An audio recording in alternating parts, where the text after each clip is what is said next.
Kumusta na po kayo mga mahal kong kapatid? Isa pong ganda at napakasayang pagbati po sa inyo. Nawa po ay nasa mabuti po kayong kalagayan. Ganon din po ang inyo pong mga mahal sa buhay.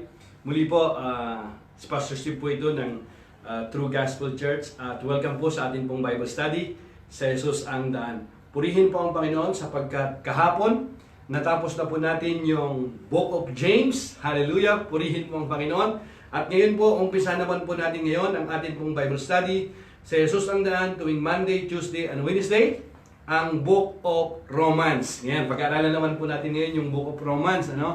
At alam ko po, ang Book of Romans ay hanggang sa chapter 16, ang Book of Romans. Hindi natin alam kung ilang days na naman natin itong pag-aaralan, pero purihin po ang Panginoon sapagkat natapos na po natin pag-aralan yung Book of James dahil yung Book of James hanggang chapter 5 lamang siya. Pero itong Book of Romans hanggang chapter 16 po ito. At bago po natin umpisahan mga mahal kong kapatid yung atin pong pag-aaral, samahan niyo po ako muli sa maikling panalangin. Dakilang Diyos, kami po ay nagpapasalamat, pinupuri ka namin, amin pong Panginoong Diyos na makapangyarihan sa lahat. Kayo po ay amin pong sinasamba sapagkat kayo po ang Diyos na makapangyarihan. Kayo ang Diyos na lumalang ng langit at lupa. Kayo ang Diyos na mahabagin. Kayo ang Diyos na punong-puno ng biyaya. Kaya Panginoon, sa amin pong pag-aaral ng inyong pong salita, Panginoon, bago kami Panginoon mag-aral, kami din po muna ay nagpapasaliksik sa iyong harapan. Humihingi po kami ng tawad sa amin pong mga kasalanan, pagkukulang. Salamat po sapagkat kung amin pong ipapahayag ang amin pong mga sala, kayo ang Diyos na mahabagin, kayo ang Diyos na nagpapatawad ng aming kasalanan. Kaya po Panginoon, kami po ay nagpapasalamat sapagkat kayo ang Diyos na punong-puno ng habag. At salamat din Panginoon sa oras na ito, bigyan mo kami ng karunungan upang ang amin pong pag-aaralan ngayon ay amin pong maunawaan ang inyo pong mga salita. Ganon din po Panginoon sa inyo pong salita na nagbibigay ng buhay. Salamat po sapagkat patuloy ka nawang magliwanag sa amin. Ganon din sa aking mga kapatid na nanonood, nagsasaliksik ng iyong mga aral. Patuloy kang magpakahayag at patuloy ka, Panginoon, na mangusap sa bawat isa sa amin. Gamitin mo ang iyong lingkod bilang instrumento lamang. Ikaw lamang ang siyang makita, ikaw lamang ang siyang mapapurian sa pangalan ni Jesus. Amen. Amen. Hallelujah. Purihin po ang Panginoon. So before we're going to start our Bible study sa Jesus ang Daan, sa atin pong bagong books na pag-aaralan ngayon, sa Book of Romans, tingnan po natin muna yung mga background ng Romans. Pero hindi po tayo mag-focus sa background kasi napakahaba po nito. Bigyan natin ng konting background lang para maumpisahan po natin yung chapter 1. Mag-aral po tayo sa chapter 1. At kung luluwin po ng Panginoon, matapos po natin kahit hanggang verse 16 lamang o verse 10 o verse 16, sa loob po ng 1 hour Bible study natin. So if you have your pen, you have your notebook, you have your Bible, please prepare po natin para yung mga talata na ito. Pero ngayon, hindi po tayo pupunta ng sa ibang mga cross reference. Magpupokus tayo ngayon sa Romans chapter 1 verse 16. At marami po tayong mga aral na matutunan po rito sa Romans. At yung background nga, the Book of Romans, kung titingnan po natin mga kapatid, unang-una si Pablo, si Saint Paul, si San Pablo ang nagsulat po ng Romans, probably mga AD 56 to 58 po ito. Now, the Book of Romans tells us about God, who He is, and what He has done. Pagka binasa po natin ang Romans, yan po ang mapag-aaralan po natin. Tell us about God, who He is, yung kanya pong attributes niya, yung kanya pong deity, at yung kanya pong character, and what He has done, kung ano po yung kanyang mga ginawa, sa atin. And hindi lamang yun, it tells us of Jesus Christ, what His death accomplished, yung kanya pong death, burial, and resurrection ng Panginoong Hesus. Mapapag-aralan din po natin dyan. And it tells us about ourselves, of course, what we were like without Christ. Kung wala si Kristo sa ating buhay, saan tayo ngayon? And who we are after trusting in Christ. Pagkatapos nating manampalataya kay Kristo, ano na yung naging buhay natin? Ano yung naging bunga ng ating pananampalataya sa Panginoong Hesus? And then, the Book of Romans make it clear that there is nothing we can do to save ourselves. Maliwanag po ito sa Romans. kung pag-aaralan po natin itong mabuti, wala tayong magagawa, hindi ng ating mabubuting gawa, hindi sa mga ritual, hindi natin kayang iligtas ang atin pong sarili. Kailangan po natin ng tagapagligtas. Yan nga ay ang Panginoong Hesus. Ang ginawa niya sa atin doon sa krus ng Kalbaryo, siya ay namatay para sa ating mga kasalanan. At sa pamagitan ng kanyang dugo na tumikis doon sa krus ng Kalbaryo, tayo nga ay nagkaroon ng kapatawaran ng ating kasalanan. Sino man ang manampalataya sa kanya ng buong puso, magkakaroon ng kapatawaran ng kanyang kasalanan at magkakaroon siya ng buhay na walang hanggan. Yan ay sa manampalataya kay Hesukristo ayon po sa biyaya po ng Panginoon. Ngayon, Romans chapter 1 verse 1 to 16, but before that, we have the 4 points na titingnan natin. Can you just put at that first? Yung apat na po natin, na primary, a work of doctrine. The book of Romans is primarily a work of doctrine and can be divided into 4 sections. Titingnan po natin dito yung apat na bagay. Ano-ano po yung mga bagay na yun? Number 1, righteousness needed. Kailangan po natin yun, ang pangangailangan ng katwiran. Pangangailangan ng katwiran, apat po yan kung divided. Pangalawa, yung titingnan natin yung righteousness provided, ang pagkakaloob ng katwiran ng Panginoon sa atin. At yung pangatlo ay yung righteousness vindicated, ang pagpapatibay sa katwiran. At righteousness practice, ang pagsasanay sa katwiran. Purihin po ang Panginoon. So yun po yung mga ilan pong mga background dito na makikita po natin sa aklat po ng Romans. Sabi ko nga po sa inyo, hindi tayo gano'ng magpo-focus ngayon sa background. Pinakita lang po natin sa inyo kung ano yung mga pwede natin mapag-aralan dito. Pero kung titingnan po natin dito, nung isinulat po ito ni Apostol Pablo sa mga mananampalataya doon sa Roma, very excited siya. Ganun na lamang yung kanyang, puso niya. Pino-pour out niya yung laman ng kanyang puso sa mga mambabasa. At makikita natin dito na siya nga ay very excited upang yung kanya pong sulat na pinagkaloob sa kanya ng Diyos sa pamagitan po ng kapangyarihan ng Banal na Espiritu.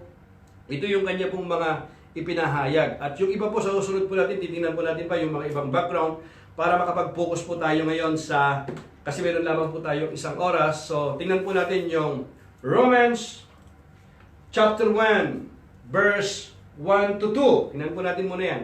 Basahin po natin sa English. Ang sabi po ng Bible, the Bible says, Paul, ayan, so si Paul yun, a servant of Christ Jesus. Basahin po natin yung address po niya. Parang, nung napag-aralan po natin nung una kay James, di ba? Yung address po niya kagad, a bond servant of the Lord Jesus Christ. Kahit po si Paul, a servant of Christ Jesus, called to be an apostle and set apart for the gospel of God. For the gospel of God, the gospel, yung ebanghelyo, the gospel He promised, good news, beforehand, through His prophets in the Holy Scripture. Hallelujah, in the Holy Scripture. Mula kay Pablo na isang lingkod ni Kristo Jesus, tinawag upang maging apostol at hinirang upang mangaral ng magandang balita ng Diyos. Hallelujah. Magandang balita ng Diyos. Ang magandang balitang ito na ipinangako niya noong una paman sa pamamagitan ng mga propeta at sinasabi sa mga banal na kasulatan. Sa English, kung titingnan natin sa verse 1, si Paul, kung makikita po natin dito yung humble beginning kung paano niya po inumpisahan, servant. Servant, kumbaga, yung hindi niya ipinagmamalaki. Ganito ako, ako yung apostol ng Panginoon. Ako yung, wala po siyang ganoon. Wala pong makikita ang pagmamalaki. Kung may pagmamalaki po rito, ang ipagmamalaki po lang nila ay yung ginawa po ng Diyos sa Kanya, ang ginawa ng Panginoon sa Kanya. Yung transformation. Kaya nga inumpisahan niya, a servant of Christ Jesus. Hallelujah. Called to be an apostle and set apart for the gospel of God. Magandang balita. The gospel He proclaimed beforehand through His prophets in the Holy Scriptures. Noon pa lamang mga kapatid, makikita na natin na ang mga propeta, kung papansinin po natin mga kapatid, ay dito natin makikita na ipinahayag na nila ito. Pinoprophesy na nila. Kaya nga nagkaroon ng mga kapatid ng New Covenant eh. Ito na. Yung Old Covenant simula doon sa lupang tipan, ngayon ito na, nandito na tayo ngayon sa New Covenant. At dito makikita natin, hinirang upang mangaral ng magandang balita ng Diyos. Hallelujah. Ang magandang balitang ito na ipinangako niya noong una pa man sa pamagitan ng mga propeta at sinasabi sa mga banal na kasulatan. Sinasabi na po nila ito. Pinoproclaim na nga nila yung pagdating ng ng Miseya. Miseya kasi yan yung tagapagligtas the Anointed One. Kristos. Hallelujah. Ay tinutukoy na nila yun ang magandang balita. Purihin ang Panginoon. Now, in verse 3, the Bible says, regarding His Son. That is the good news. Kaya sa verse 2, if you think about, in verse 2, sabi niya, in English sabi niya, the Holy Scriptures, the gospel He promised beforehand through His prophets in the Holy Scripture regarding His Son. Ayan, Son, capital S yan, tinutukoy ang Panginoong Jesus, who as to His earthly life was a descendant of David. Kasi yung descendant po ni David, mga kapatid, in the tribe of Judah kasi yan eh. Nasa tribe ng Judah yan si David. Yung kings niya, yung kanyang kapamahalaan ay hindi mapuputol magpakailanman. Kung titingnan po natin, mga kapatid, ang tinutukoy niya po doon na hindi mapuputol magpakailanman ang pagiging hari ng Panginoong Hesus. Kasi yung pagiging hari ng Panginoong Hesus, walang katapusan. Hallelujah. Amen. And, verse 4, who through the Spirit of holiness was appointed the Son of God in power by His resurrection from the dead. Hallelujah. Resurrection from the dead, Jesus Christ, our Lord. Hallelujah. Purihin ang Panginoon. So ito yung magandang balita, mga kapatid, na tinutukoy dito patungkol sa Panginoong Hesung Kristo. Hindi lamang yun, pag babasahin natin maliwanag dito, tungkol sa kanyang anak, ang ating Panginoong Hesung Kristo. Tungkol sa kanyang pagiging tao. Ayan, maliwanag niya. Tungkol sa kanyang pagiging tao. Bakit? Naging tao siya eh. Malalaman po natin yan kung paano siya naging tao. In the book of John, chapter 1, verse 14, di ba? Naging tao ang salita o ang verbo na tinatawag logos. The word became flesh and dwelt among us. In John chapter 1, verse 14. At here, pakita niyo, tungkol sa kanyang pagiging tao, siya'y ipinanganak mula sa lahi ni David. Pangako kasi ito eh. Ito yung mga sinasabi ng mga propeta. Ito yung mga pinoprophesy nila na ang Miseya ay doon sa lahi ni David. Ang lahi kasi ni David, from the tribe of Judah siya. At ang Panginoong Hesus, nagkaroon nga ng kaganapan kasi ang Panginoong Hesus, nasa tribe of Judah ang Panginoong Hesus. They have 12 tribes of Israel. Pero nasa tribe of Judah ito. Kaya sabi niya, subalit, tungkol sa kanyang pagka-Diyos, ayan na, sa kanyang pagka-Diyos, pinatunayan ng banal na Espiritu na siya ay anak ng Diyos. Alam po natin yan, 1 Corinthians chapter 12, verse 3, no one can say Jesus is Lord except by the Holy Spirit, except by the Holy Ghost. Ang banal na Espiritu. Ito kasi yung pinatunayan ng banal na Espiritu na siya ay anak ng Diyos sa pamamagitan ng isang makapangyarihang gawa ang kanyang muling pagkabuhay. Hallelujah. Bakit ang kanyang muling pagkabuhay? Kasi katotohanan kasi ng Panginoong Hesus nga ay namatay. Katotohanan yon. Bakit siya dapat mamatay doon sa krus ng Kalbaryo?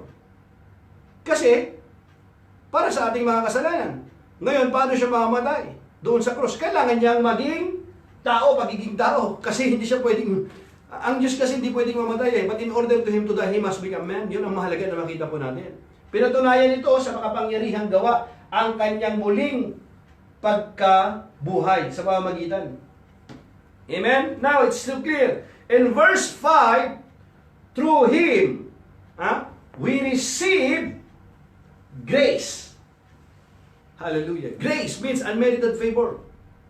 You are not supposed to receive it, but you receive it anyway. Hindi ka karapat-dapat na tumanggap. Biyaya yan. Hindi ka karapat-dapat na tumanggap. Di ba? We receive grace and apostleship. Hindi ka karapat-dapat na tumanggap, ngunit dahil sa biyaya ng Diyos, pinagkalooban ka. Yan kasi ang ibig sabihin yun. And here, through Him, sabi niya, sino? Si Kristo, Hesus Kristo. We receive grace. Without Christ, there is no grace. Yung grace na tinutukoy talaga rito ay yung totoo na grace na natin matanggap dahil kay Kristo, mga kapatid. Kung wala si Kristo, kung hindi dahil sa Panginoong Hesus, hindi tayo makaabot sa pamantayan ng Diyos. Ang Diyos ay banal. Hindi natin kayang abutin ang kabanalan po ng Diyos. Kundi sa habag lang ng Diyos sa kanyang biyaya. Through Him, we receive grace and apostleship to call all the Gentiles. Gentiles, ha? Pag sinabi mong Gentiles, kung hindi ka isang Israelita, ang tawag sa iyo Gentiles ka, kahit anong lahi mo, Amerikano ka man, European ka man, African ka man, kahit anong lahi mo, kung hindi ka Israelita, ang tawag sa iyo Gentiles, hintil. Ha? To the obedience that comes from faith for His name's sake. Hallelujah. Hallelujah. Ito yung mahalaga, mga kapatid. Verse 6, and you also are among those Gentiles who are called to belong to Jesus Christ. Kaya nga ang pagiging apostol ni Pablo, nakapokus siya doon sa mga hintil nung tinawag siya, nung siya nasa on the road of Damascus siya. Kasi nung una, alam natin ang kanyang buhay. Ilang beses ko pong pinaliwanag sa inyo yan. Na siya ay pinipersecute niya yung mga Kristiyano. Di ba?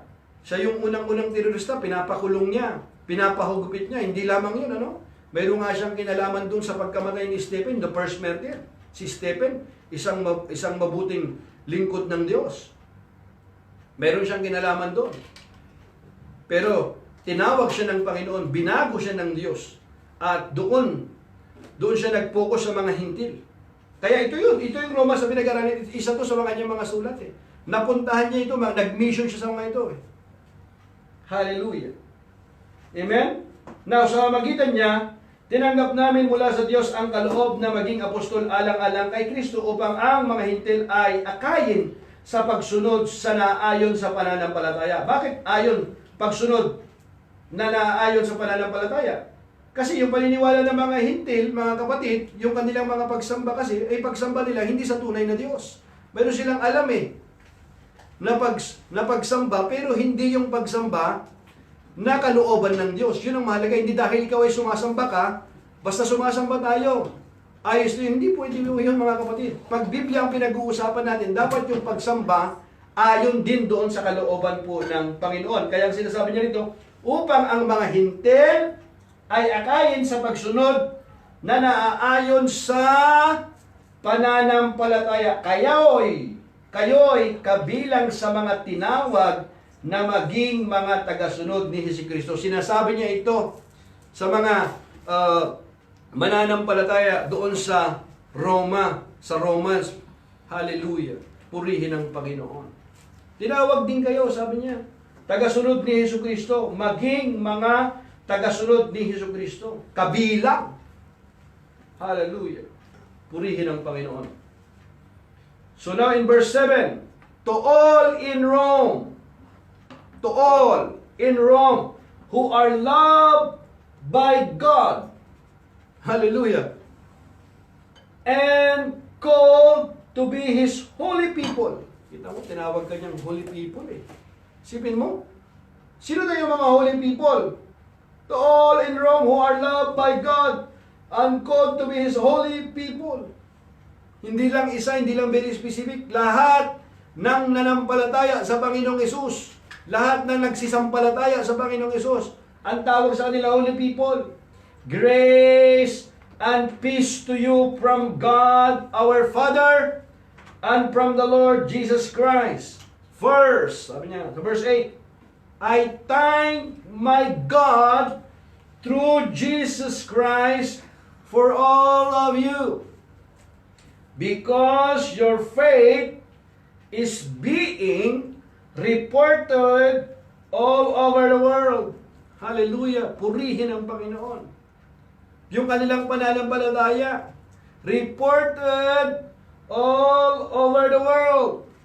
Hallelujah, purihin ang Panginoon. Di ba? Sabi sa verse 8, una sa lahat, nagpapasalamat ako sa aking Diyos sa pamamagitan ni Jesucristo dahil sa inyong lahat, sapagkat ang inyong pananampalataya ay balitang-balita sa buong daigdig. Hallelujah. Bakit na balitang-balita sa buong daigdig? Kasi yung kanilang kinagisnan dati, yung kanilang paniniwala, yung pananampalataya nila dati, na akala nila yun ay nakakabuti, nakakalugod sa Panginoon. Yun ay namana nila sa kanilang mga ninuno. Kasi mga hintil sila, wala silang pagkakilala sa tunay na Diyos. Ngayon, nung matransform yung buhay nila, radical talaga ang mangyayari sa kanila. Bakit? Kasi ang sasambahin ng nila, yung Diyos na buhay, yung nag-iisang Diyos. Hindi na sila sasamba ngayon doon sa maraming mga ginawa ng mga tao. Kung pag-aaralan po natin mabuti, napakarami. Mayroong Diyos ng araw, may Diyos ng Diyos ng harvest, Diyos ng ganito, napakarami. Hindi mo mabilang eh. Kaya nag-transfer, balitang-balita talaga. Hindi pwedeng hindi mabalitaan. Kaya nung mabalitaan ito, yung sulat ni Paul, ganun na lamang yung kanyang kagalakan. Hallelujah. Pwede bang hindi siya magalak kapag kayong kanya pong binahagian niya ng magandang balita ay nagkaroon ng magandang buhay, nagkaroon ng magandang bunga sa buhay ng isang tao? Ganon yung kanyang kagalakan. Kaya nga sabi niya, di ba? Dahil sa inyong lahat, sapagkat ang inyong pananampalataya ay balitang-balita sa buong daigdig, nagpapasalamat ako. Hallelujah. Purihin ang Panginoon. Amen?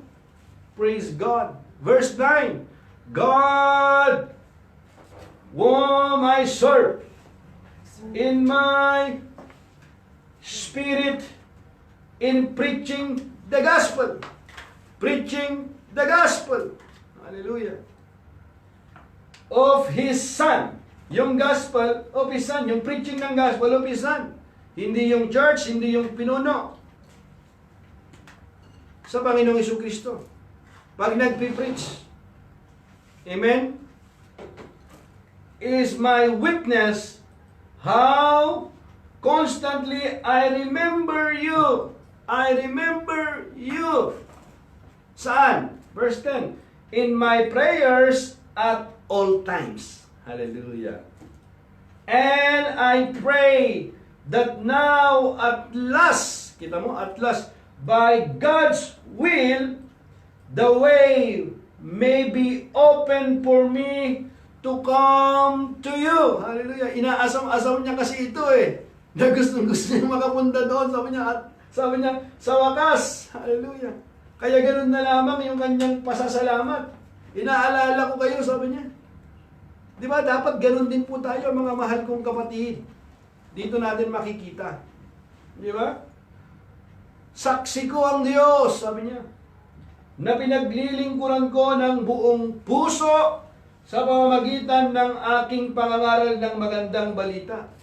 Kasi yung paglilingkod sa Diyos, mga kapatid, hindi dapat half-hearted. Buong puso eh. Amen? Hindi pwedeng kalahati lang. Half-half, sabi nga, hindi pwedeng ganoon. Pinaglilingkuran kong buong puso sa pamamagitan ng aking pangangaral ng magandang balita. Kailangan natin to magandang balita. Napakaraming puro mga masamang balita eh. Magandang balita. Tungkol saan yung magandang balita? Tungkol sa kanyang anak. Hallelujah. Na lagi ko kayong idinadalangin. Hallelujah. Very specific si Pablo, mga kapatid. Marami tayong matutunan dito eh. Lagi ko kayo dinadalangin. Lagi kong hinihiling. Ano yon? Naluubin nawa ng Diyos. Kita nyo? Marunong si Pablo. Naluubin nawa ng Diyos na sa wakas matuloy din ang pagpunta ko riyan. Hallelujah. Nang mabalitaan kasi ni Apostol Pablo, sa wakas, sabi niya gano'n. Yung kanilang pananampalataya na balitaan, sa wakas, makakapunta na rin ako. yung kanyang prayer niya, yung kanyang inalalapit sa Panginoon. Hallelujah, nagkaroon ng tugon ang Diyos. Purihin ang Panginoon. Amen? So sa mga magkakapatid, mga kapatid, dito pa lamang makikita natin, matutunan natin na maganda na tayo ay we pray to each other, sa bawat isa sa atin. For each other. We pray for each other. Mahalaga po yan, mga kapatid. Amen? Yun. Now, verse 11. Dito makikita natin talaga, I long to see you so that I may impart to you some spiritual gift to make you strong. Hallelujah. Spiritual gift. Sabi ng iba, wala nang spiritual gift. Hindi. Hanggang ngayon, nagpapatuloy yan, mga kapatid. Kasi ano yan, spiritual gift to make you strong. I long to see you. Sabi niya, so that I may impart to you some spiritual gift to make you strong. Kasi si Apostol Pablo, naranasan niya, yung kapangyarihan ng Diyos sa kanya, pinagkalooban siya ng spiritual gift. Na-receive niya yung revelation ng Panginoon. At ito, ayaw niyang sarili din. Gusto niyang ibahagi din naman, i-share. Amen? Kaya sabi niya sa verse 2, that is, that you and I may be mutually encouraged by each other's faith. Hallelujah. Encourage. Kailangan po natin ito eh. Gamitin natin yung atin pong mga spiritual gift. Meron tayong mga gift na pinagkalo. Bawat anak kasi ng Diyos, mga kapatid, meron tayong gift bawat isa sa atin. So, dito makikita natin na yung gift natin na ipinagkaloob sa atin ng Diyos, gamitin natin ito para sa kapurihan ng Panginoon, para sa ikalalago ng Kanya pong gawain. Ano ba yung gift na mayroon ka? Pwede bang sabihin, hindi, wala kasi akong gift eh. Wala. Bawat anak po ng Diyos, mayroon at mayroong gift, mga kapatid. Gamitin po natin yon. Dapat nga i-train pa natin yon, kung paano ma-improve, ma-develop. Ito yung desire kasi ng puso ito ni Apostol Pablo. Kaya gusto niyang makarating po doon, mga mahal kong kapatid. Di ba? That you and I, pati siya nai-encourage eh. Yung nagsishare ng Word of God, nai-encourage din siya. Mutually nga eh. Encouraged by each other. Others' faith. Nai-encourage sila. Wala, hindi ka pumupunta. Hindi ka nagsishare. Hindi mo sinishare yung gift mo. Hindi ka rin pumupunta. Paano ka makakapag-encourage? At paano ka rin may encourage? Kailangan kasi natin ngayon yung encouragement. Lalong-lalo ngayon sa panahon po natin, mga kapatid. Ang daming mga tao mga discouraged. Bakit? Minsan kasi walang nag-i-encourage. Yun, isa yan sa gift na pagtawag sa atin po ng Panginoon, mga mahal kong kapatid. Maghanap po tayo, gumawa tayo ng paraan kung paano tayo maging encourager tayo, Mahalaga naman din na mag-encourage po tayo, mga kapatid. Amen? Kaya ang sabi niya, nananabik akong makita kayo upang mamahagi sa inyo ng mga kaloob ng Espiritu sa ikatatagtag ninyo. Kakatatag ninyo. Nakakapag-encourage yun eh. Amen? Tapos niya, ang ibig kong sabihin, upang magkatulungan tayo sa ikalalakas ng bawat isa sa atin, sa pamamagitan ng ating pananalig sa Diyos. Hallelujah. Purihin ang Panginoon. Amen? Kapag ka kasi yung gift mo, sinishare mo yan, napakaraming mga giftings na mababasa natin dito sa Biblia, mga kapatid. Iba-iba yan. Mayroong gift na sa mga administration, mayroon namang gift doon sa Ministry of Helps. Ang dami pwedeng mga ministry. Bukod dito sa mga gift of healing, gift of speaking, ang dami po yan, mga kapatid. So, sunod po, pagka mahaba ang oras po natin, titingnan po natin lahat po yun. Mag-focus po tayo dun sa mga iba't ibang klase ng mga gift. Napakaraming mga gift. At saka pagka sineshare mo po yun mga kapatid, natutuwa sa iyo ang Panginoon, nalulugod sa iyo ang Panginoon. Nai-encourage ka na, nakakapag-encourage ka pa. Mali mo, pagpunta mo doon, mayroong isang tao na sobrang discouraged sa buhay. Nung makita ka, di ba? Nag-offer ka ng ng prayer. O kaya, makita ka lang ng tao minsan, hindi ka pa nagsasalita, masaya na sila eh. Amen? Purihin ang Panginoon. Hallelujah. Verse 13. Sabi niya, I do not want you to be unaware. I do not want you to be unaware. Brothers and sisters, that I planned many times. Kita mo? Sa Apostol Pablo, I planned many times to come to you, but have been prevented from doing so until now. Kita mo? Hindi lang po tayo. Si Pablo gustong-gusto ring magbakasyon eh. Gusto makapunta doon. Actually, hindi lang magbakasyon yung punta niya doon para magpahinga siya, kundi mag-mission. Yung desire niya, ganun eh. Di ba? Pero naalintana din naman. Naalintana yung kanyang gustong makarating po doon. Di ba? Ngayon tayo po'y naalintana. Gustong-gusto na nating bumalik dito sa kung saan man tayo nagtatrabaho. Gusto nating magbakasyon, naalintana. Pero, pasyado na tayo yung discouragement. Pero, ito si Apostol Pablo, si San Pablo na ito, mga kapatid, ha? Nagplano din siya many times. Amen? Pero makikita natin dito, mga kapatid, lagi pa siyang nagpapasalamat sa Panginoon. Hindi siya nagre-reklamo. Hindi siya hindi yung bitter yung kanyang spirit. Hindi po siya ganoon, mga kapatid, eh. Pag mission nga, ang kanyang nais eh. Hallelujah. Amen?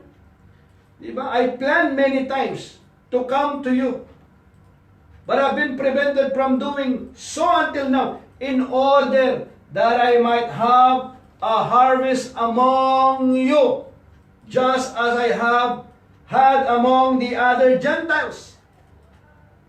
Diba?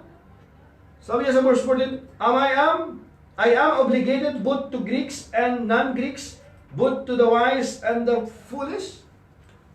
Purihin ang Panginoon. Hallelujah. Praise God. Mga kapatid, nais kong malaman ninyo na ilang ulit kong binalak na pumunta riyan, ngunit laging may nagiging hadlang. Di ba? May nagiging hadlang. Malimit din eh. May nagiging hadlang. Di ba ngayon? Napakaraming mga hadlang. Ano ba yung hadlang ngayon? Dahil itong dulot nitong perwisyong salot na ito, di ba? Si Mr. COVID-19 na ito. Ang daming nito eh, yung perwisyo na dinulot sa atin, di ba? Pero wag tayong pag tayo pinanghihinaan ng loob, mga kapatid, tumawag tayo sa Panginoon. Panalangin natin, wag tayong magsawa. Kasi kita niyo po si Apostol Pablo.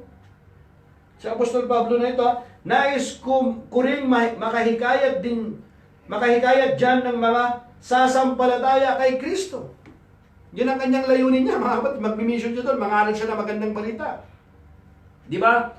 Tulad ng nagawa ko sa ibang mga hintil, may pananagutan ako sa lahat ng mga tao, sa mga sibilisado man o hindi, sa marurunong at sa mga mangmang. Hallelujah. Wala kasing pinipiling tao si Apostol Pablo eh. Hanggat mayroong pagkakataon, mayroong opportunity, siya ibinabahagi po niya yung salita po ng Diyos. Hallelujah. Ay, saka na lang, theologian to eh. Hindi ko mas matalino to kaysa sa akin, hindi na muna ako mag-share ng word. May mga minsan na, kumbaga may mga alam nila yung tao ay mas sa kanila, nananahimik na lang sila. Si Apostol Pablo, hindi. Bawat pagkakataon, hindi niya po sinasayang, mga kapatid. Kasi, yung kanyang hawak-hawak, ang kanyang ibabalita naman, hindi masamang balita, magandang balita. Hallelujah. Ito kasi yung kapangyarihan ng Diyos. Purihin ang Panginoon. Amen? That is why I am so eager to preach the gospel. Meron pa tayong ganon? So eager to preach the gospel? Dapat ganon po tayo, mga kapatid. Lalong-lalo na ngayon. I am so eager, sabi niya, I am so eager to preach the gospel. Dapat ganun po tayo mga kapatid. Maging eager din tayo, to share, to preach the gospel. Also to you who are in Rome. Purihin ang Panginoon. Ito si Apostol Pablo, ganun siya mga kapatid. So eager siya to preach the gospel. Bakit? Kasi sabi niya, I am not ashamed, for I am not ashamed of the gospel. Because it is the power of God. Sipin mo? Because it is the power of God that brings salvation. Hallelujah! That brings salvation. Good news, Ebanghelyo patungkol kay Jesucristo. Ito kayo ikaliligtas ng tao eh. To everyone who believes, first to the Jew, then to the Gentile. Ibig sabihin sa lahat ng tao. Purihin ang Panginoon. Di ba? Kung ganito po tayo mga kapatid. Di ba? Kaya nga nais ko ring ipangaral dyan sa Roma ang magandang balita. Hindi ko ikinakahiya. Hindi ko ikinakahiya ang magandang balita. Hallelujah. Sapagkat ito ang kapangyarihan ng Diyos. Ito ang kapangyarihan ng Diyos para sa kaligtasan ng bawat sumasampalataya, unay sa mga Hudyo at gayon din sa mga Grego. Hallelujah. Purihin ang Panginoon. So ito yung magandang balita mga kapatid. Dapat ito mga kapatid, hindi natin ito ikinakahiya eh. Yung Ebanghelyo patungkol kay Jesucristo. Why? Bakit natin ikakahiya? Kapangyarihan kasi ito eh, ng Diyos para sa kaligtasan. Kaya ang sabi sa English, di ba? Kung titingnan natin, because it is the power of God. Think about it, is the power of God that brings salvation to everyone who believes. Purihin ang Panginoon. Hallelujah. Blessed be the name of the Lord. Amen. Praise God. Amen. Hallelujah. Hallelujah. Put in verse 17, please. Praise God. Hallelujah. Dito natin makikita mga mahal kong kapatid na si Apostol Pablo hindi niya ikinahiya ang magandang balita. Amen? Praise God. Praise God. Hallelujah. Garay. So sa pag ano po mga kapatid, bago po tayo, dito natin makikita na I am not ashamed, sabi niya. I am not ashamed of the gospel. Sabi nga sa ibang version, di ba? I have complete confidence in the gospel. Complete confidence in the gospel. It is God's power to save all who believe. Purihin ang Panginoon. For the gospel, verse 17 says, for the gospel reveals how God puts people right with Himself. It is true faith from beginning to end. Beginning to end. As the scripture says, the person who is put right with God through faith shall live. In verse 17. For in the gospel, the righteousness of God is revealed. Where? In the gospel. Ebanghelyo ni Kristo. A righteousness that is by faith from first to last. Hindi lang sa umpisa. From first to last. Mayroong paninindigan. Pangahawakan mo yung salita ng Diyos, yung pangako ng Diyos. Just as it is written, the righteous will live by faith. Hallelujah. Or the just shall live by faith. Hallelujah. Amen. Purihin ang Panginoon. Hallelujah. Sapagkat sa magandang balita ay ipinapakita kung paano itinutuwid ng Diyos ang kaugnayan ng tao sa Kanya. Saan? Sa magandang balita. Dito natin masusumpungan ang kalooban ng Diyos. Dito nga ay pinapakita kung paano itinutuwid ng Diyos ang kaugnayan ng tao sa Kanya. Dito mga kapatid, yung salita ng Diyos. Ito ay sa pamamagitan ng pananampalataya buhat sa simula hanggang sa wakas. Hallelujah. Hindi ibig sabihin kahit pag may pagsubok na dumating sa buhay mo, tatalikuran mo na ang pananampalataya mo. Dahil mayroong nga iba tinatalikuran ang kanilang pananampalataya dahil sa kasaganaan sa buhay. Ang daming ganyan Lumilipat sila sa ibang Diyos nila. Sumasamba sila sa ibang Diyos nila. Hindi naman nila kilala. Mga kapatid naman, nangyayari po yan noon hanggang ngayon. Kaya nga simula, di ba, buhat sa simula hanggang sa wakas, tulad ng sinasabi sa kasulatan. Ang itinuturing ng Diyos na matuwid sa pamagitan ng pananampalataya ay mabubuhay. Purihin ang Panginoon. Ito po mga kapatid, yung magandang balita, ang Ebanghelyo patungkol sa Panginoong Hesukristo. Beginning to end. Dapat hindi lang sa umpisa Ano man ang ating kalagayan ngayon, may mga suliranin at pagsubok man tayong pinagdaraanan ngayon. Manindigan tayo sa ating pong pananampalataya. Kasi ang Panginoong Hesus, yung krus na daladala ng Panginoon, hindi niya yun talagang kahit hirap na siya. Hindi po sumuko ang Panginoon. He did not give up on you. So why? Hindi naman siya sumuko sa atin Hirap na nga ang Panginoon, di ba, nung siya ay nakapako. Dahil sa kanyang pagmamahal sa atin, sa pag-ibig niya, gayon na lamang ang pag-ibig niya sa sanlibutan.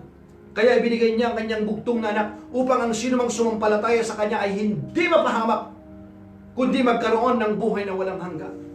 Mga kapatid, ito po ang Ebanghelyo ng Panginoong Hesus. Ito po ang itinuturo ko ni Apostol Pablo. Ang Ebanghelyo po ay hindi naluluma. Yung gospel, yung good news na ito, hindi po naluluma. Lagi pong good news.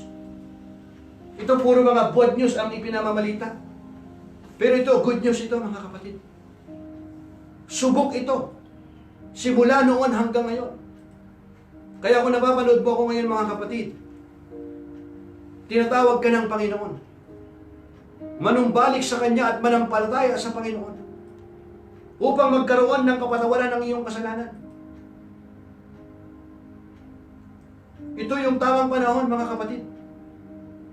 Manumbalik tayo sa Panginoon. At kung tayo ay kumilala na sa Panginoon, nanampalataya sa Panginoon, ibahagi natin ang magandang balita. Hindi tayo mananahimik. Huwag tayong matakot. Ang banal na Espiritu ang magbibigay sa atin ng karunungan. Purihin ang Panginoon. Sa oras na ito, mga kapatid, gusto kitang ipanalangin. Gusto ng Panginoon na makasama kanya sa kanyang kaharian pagdating ng panahon. Ayaw ng Panginoon na papahamak ang bawat isa sa atin. Ito yung liwanag. Dito natin matatagpuan ang tunay na liwanag ng buhay. Ang Ebanghelyo. Manampalataya tayo sa Panginoon. Yung totoong pagsampalataya. Sa oras na ito, mga kapatid, ano man ang iyong ginagawa. Sa oras na ito, mananalangin tayo. Panalangin ito ay pagbabalik loob sa Panginoon, pagsisisi. Tanggapin natin ang Panginoong Hesus, tanggapin natin ang aral. Ang aral ng Ebanghelyo patungkol kay Hesukristo. Siya nga ay namatay at muling nabuhay. Mga kapatid, sa oras na ito, gusto kitang ipanalangin. Sabihin mo ito na nagmumula sa puso. Nagmumula sa puso, idalangin mo ito. Ito kasi yung, sabi nga doon sa verse 16, di ba? Ang Ebanghelyong ito, the gospel. Hallelujah.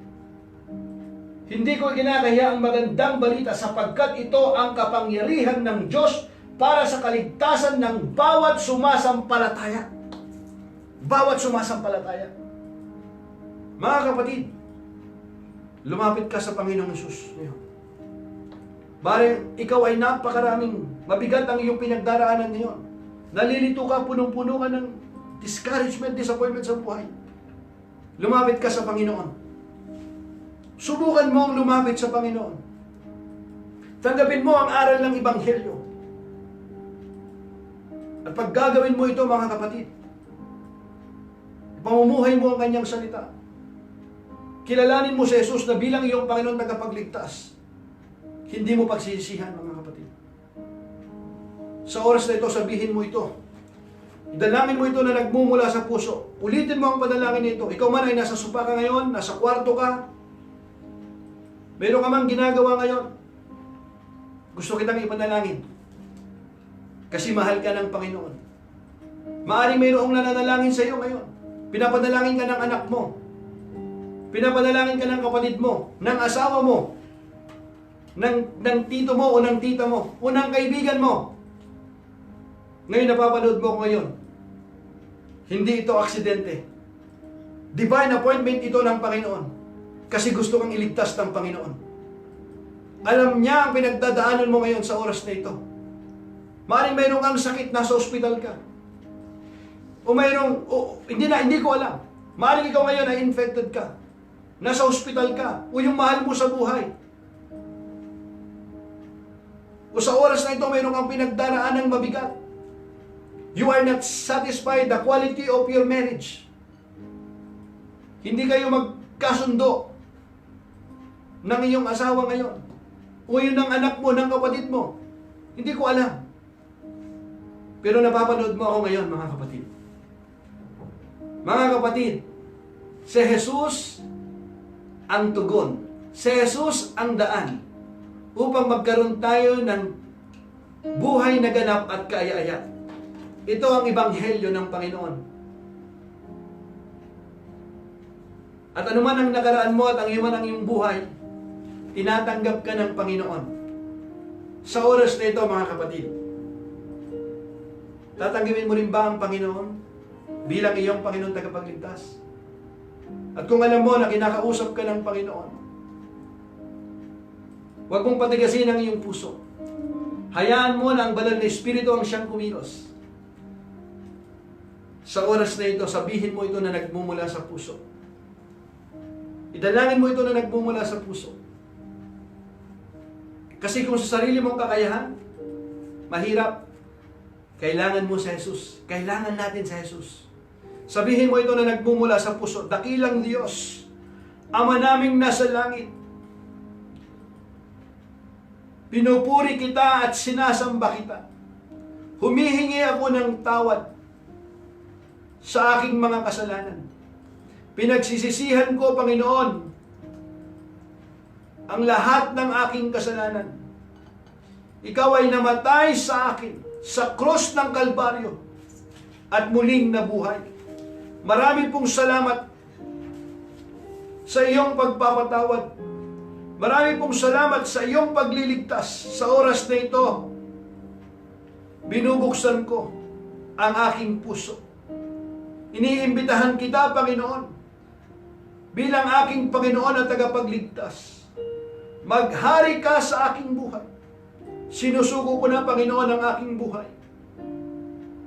Sa oras na ito, Panginoon, sinusuko ko na ang lahat sa iyo. Puspusin mo ako ngayon ng iyong Santong Espiritu. Tulungan mo ako makalakad sang-ayon sa iyong kalooban. Marami pong salamat sa iyong pagpapatawad. Marami pong salamat sa iyong biyaya. Marami pong salamat sa magandang balita. Marami pong salamat sa buhay na walang hanggan. Marami pong salamat sa iyong pagliligtas. Sa oras na ito, mga kapatid, sino man sa inyo may karamdaman ngayon, sa oras na ito, ikaw man ay ngayon ay pinanghihinaan ng loob sa pangalan ni Jesus. Lord, sa aking mga kapatid na nanonood ngayon, ikaw ang siyang nakakilala sa kanila. Ano man ang kanilang pinagdadaanan. Sa oras na ito, Panginoon, ikaw ang siyang magpagaling. Let your healing flow in Jesus' name. Receive it by faith. Huwag kang matakot, fear not. Do not be dismayed. Sa oras na ito, tanggapin mo ang kagalingan ng Diyos. Sa oras na ito, ang kapayapaan ng Diyos, ang kalakasan ng Diyos. Tanggapin mo, siyang mag-iingat sa iyong puso. Sa oras na ito, Spirit of the Living God, Espiritu Santo, right now in the name of Jesus, puspusin mo kami sa oras na ito. Yung aking pong kapatid ngayon na nanonood, kilala mo siya, Panginoon. Right now, in the name of Jesus, in the name of Jesus, receive it by faith. We thank you, Lord. Pinupuri kita, Panginoon. Pinapasalamatan kita. In Jesus' name. Amen and amen. Hallelujah! Receive it by faith. Mga kapatid, have you received Christ? Have you prayed that prayer? As your Lord and Savior? Tinanggap mo ba si Jesus? Mga kapatid, sa desisyon na ginawa mong yan, yan ang pinakamagandang desisyon ang ginawa mo sa iyong buhay.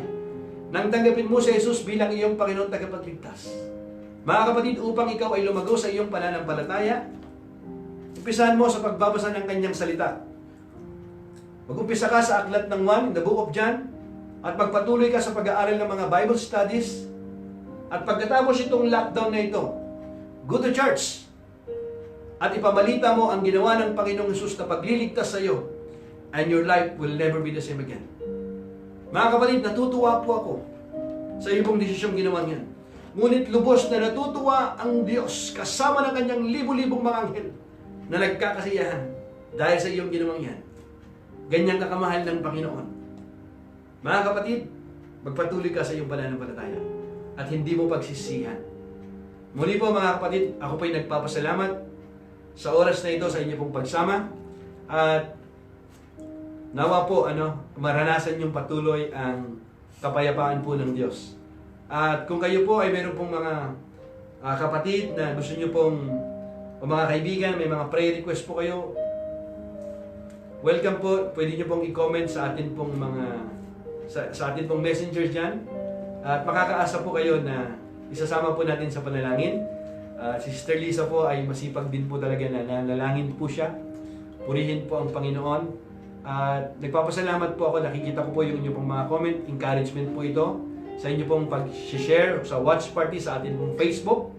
At kung lulubin po ng Panginoon, we'll see you po this coming Friday sa atin pong live, 12 p.m. po dito sa Kuwait at 5 p.m. dyan sa Pilipinas.